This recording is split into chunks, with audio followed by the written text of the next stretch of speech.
اللہ کی بندگی اور اس کے غلامی ساری زندگی اور ساری توجہ کا مقصود، اور تزکیہ اور دعوت سب کی کوششوں کا مرکز اللہ کی ذات اور اس کی رضا ہے۔ حکومت الہیہ کے بھی معنی یہ ہیں کہ اللہ کی حکومت جہاں قانون کے دائرے میں وہاں اخلاق پر بھی،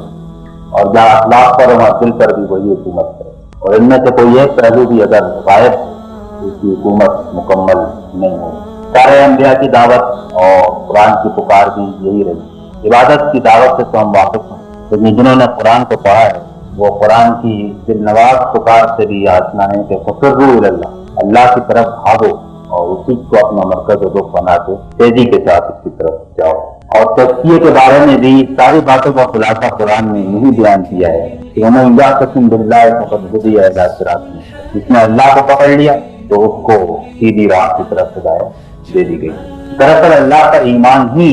اللہ سے تعلق کا نام ہے، اور اگرچہ ہم تعلق باللہ کی اصطلاح استعمال کر رہے ہیں لیکن یہ ایمان باللہ سے کوئی بھی مختلف چیز نہیں۔ وہ ایمان کہ جس کو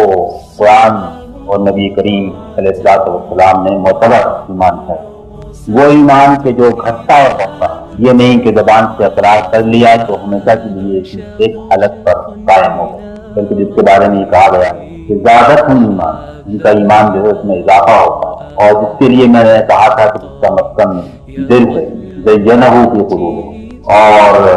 جو دلی سے دراصل تعلق رکھتا ہے۔ یہ بڑی عجیب بات ہوگی کہ ہم دنیا بھر کو اللہ کی طرف بلائیں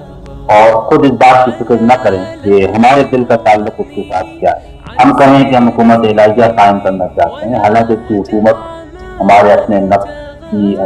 اندر کی دنیا کے اوپر بھی قائم نہ ہو۔ اس کا یہ مطلب نہیں ہے کہ جب تک قائم نہ ہو جائے ہم لوگوں کو نہ بلائیں، لیکن جتنی فکر اس بات کی ہو کہ حکومت الہیہ قائم ہو اور اس کا قانون چلے، اتنی فکر اس بات کی بھی ضروری ہے کہ اس کی حکومت ہمارے دل پر قائم ہے اور وہی ہمارے اندر کی دنیا پر حکومت کرے۔